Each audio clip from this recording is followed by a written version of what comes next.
Olá, alunos do nono ano, tudo bem com vocês? Estamos iniciando agora mais uma aula de geografia, né? Nossas aulas remotas de geografia. Hoje vocês estão vendo aí uma novidade, né? Hoje estamos utilizando as páginas do nosso livro de geografia. Finalmente eu consegui ter acesso a essas páginas, né? Já que para elaborar slide estava dando muito trabalho, né? Muito trabalhoso a elaboração de slide. Então finalmente eu consegui as páginas do nosso livro, ok? Então a nossa aula de hoje, pessoal, vou reduzir aqui a minha imagem para vocês observarem.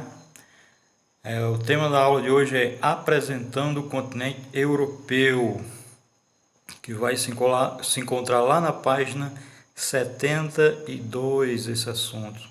Perceba aí que a gente deu um pulo, né, lá no livro. Por quê? Porque não dá tempo realmente de a gente ver todos os conteúdos do livro, né, devido a essa paralisação que teve aí, né, infelizmente não dá tempo. Então é necessário fazer uma seleção daqueles assuntos, né, que possam ser considerados os mais importantes, certo? Então vamos saber agora, a partir de agora, as principais características geográficas do continente europeu, ok? Então a Europa, vocês estão vendo aí no planisfério, certo? É um dos menores continentes, é o segundo menor dos continentes, certo? Só é um pouco maior do que a Oceania, mas mesmo sendo um continente pequeno, né, comparando aos demais, é um continente formado por uma grande quantidade de países, né? Aproximadamente 40 países formam a Europa. E os países europeus têm uma história muito antiga, né? São países, são povos de uma cultura muito antiga. E durante muito tempo os europeus dominaram quase todo o mundo, né? Colonizaram, exploraram quase todos os países do mundo. Então, vamos passar aqui para a nossa próxima página. Vamos falar agora sobre a Eurásia. O que é a Eurásia, pessoal? A Eurásia é um supercontinente juntando dois continentes, obviamente, a Europa e a Ásia. Porque, do ponto de vista geológico, da geologia, a Europa e a Ásia formam apenas um gigantesco continente, certo? Porém, do ponto de vista histórico e cultural, são dois continentes bem diferentes, né? Os povos que habitam a Europa têm culturas totalmente diferentes dos povos que habitam a Ásia, por isso que são considerados dois continentes diferentes, certo? Mas geologicamente é um só porque eles são emendados. Você percebe aí, não tem divisão natural entre esses dois continentes. Há uma emenda, por isso que tem uma linha dividindo os dois continentes, ok? Também, aqui nesse ponto, os autores do livro irão falar sobre alguns países da Europa e da Ásia, né, que são países chamados transcontinentais, certo? Aqui a palavrinha transcontinentais. O que são países transcontinentais, pessoal? São aqueles países que estão localizados em dois continentes ao mesmo tempo. Você tem territórios localizados em um continente e também territórios localizados em outro. O exemplo aí, a Rússia, né? A Rússia, que é o maior país do mundo e também é o maior país da Europa. Só que fica uma parte na Europa e a outra parte na Ásia. E vocês estão vendo aí a foto dos Montes Urais, né? Os Montes Urais é uma enorme cadeia de montanha que separa a Europa da Ásia, ou seja, os Montes Urais são utilizados como divisa natural, fronteira natural entre os dois continentes e passa exatamente por cima do território da Rússia.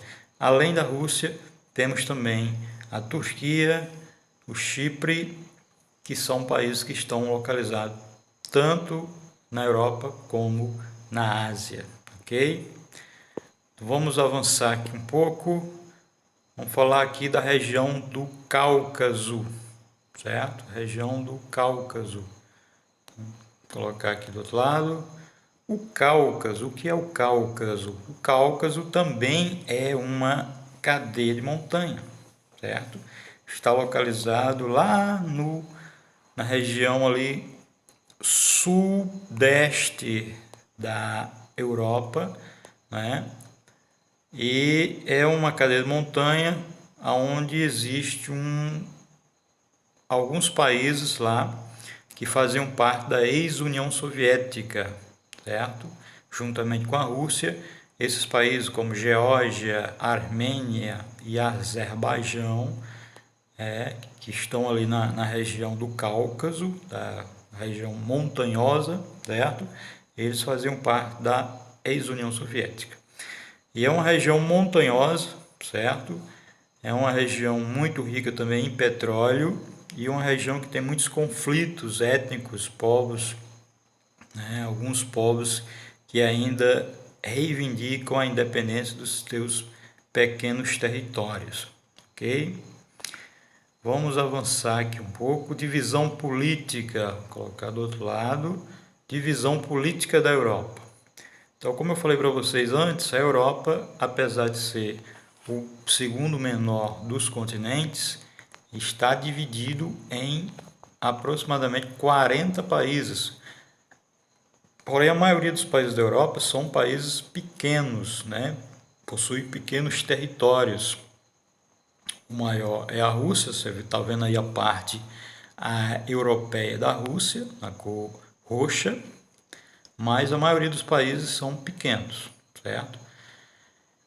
E o continente europeu também, ele é um continente bastante recortado, né? Uma grande existência de penínsulas, golfos, né? Mares interiores. Península, para quem não sabe, é quando o continente ele dá essa extensão, né? Ele entra no mar, certo? Por exemplo, aqui a Itália. Vou aumentar aqui a imagem da Itália só para você perceber aqui, ó. Tá vendo a Itália? Estão percebendo que a Itália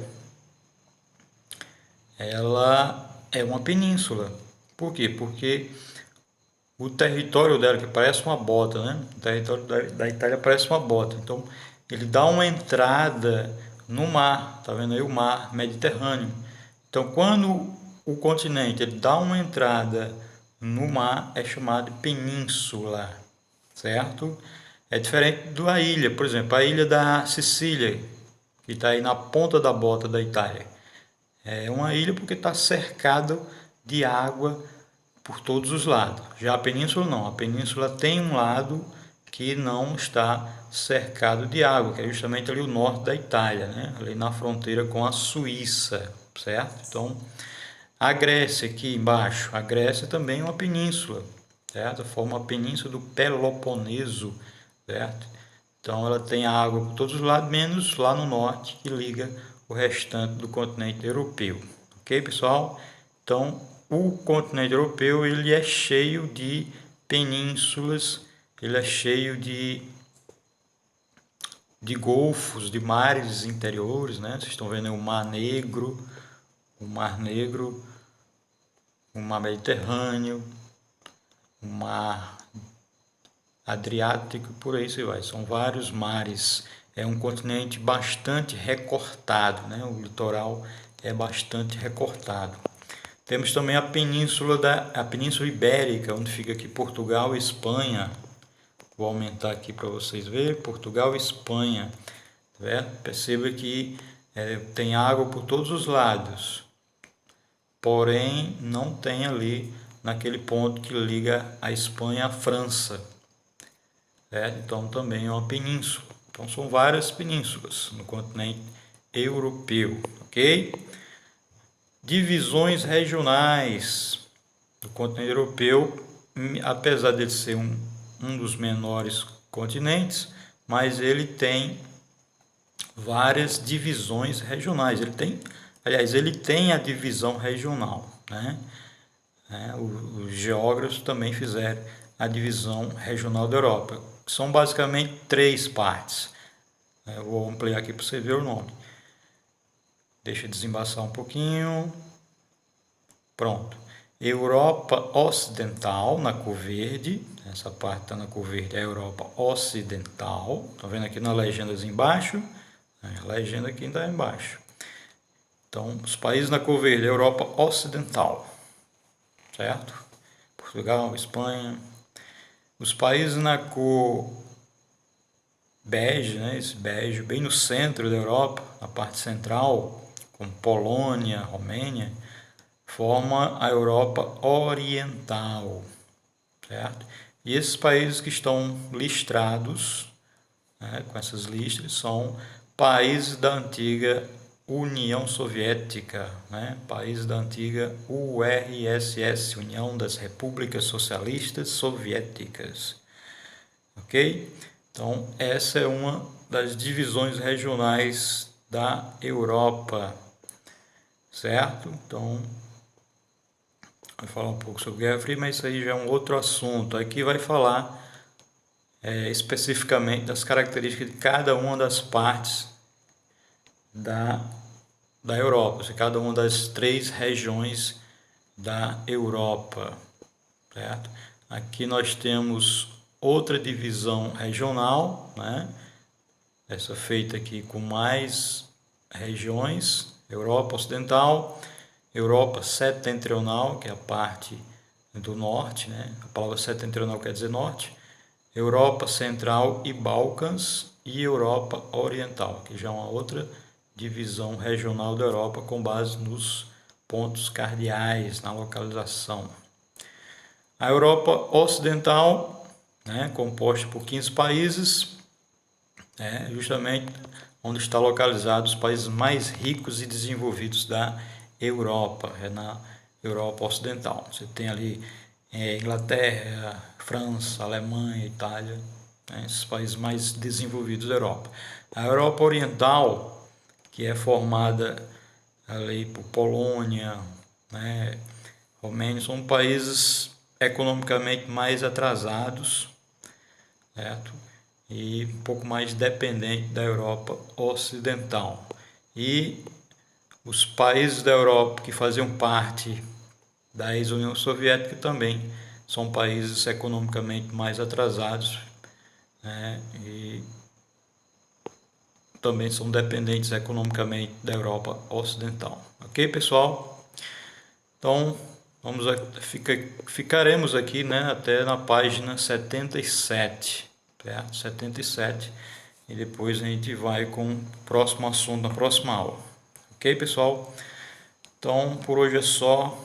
Vou postar o exercício diretamente no WhatsApp após essa videoaula. Eu estarei postando o exercício com as questões, onde vocês vão copiar e responder pelo livro e também por essa videoaula, certo?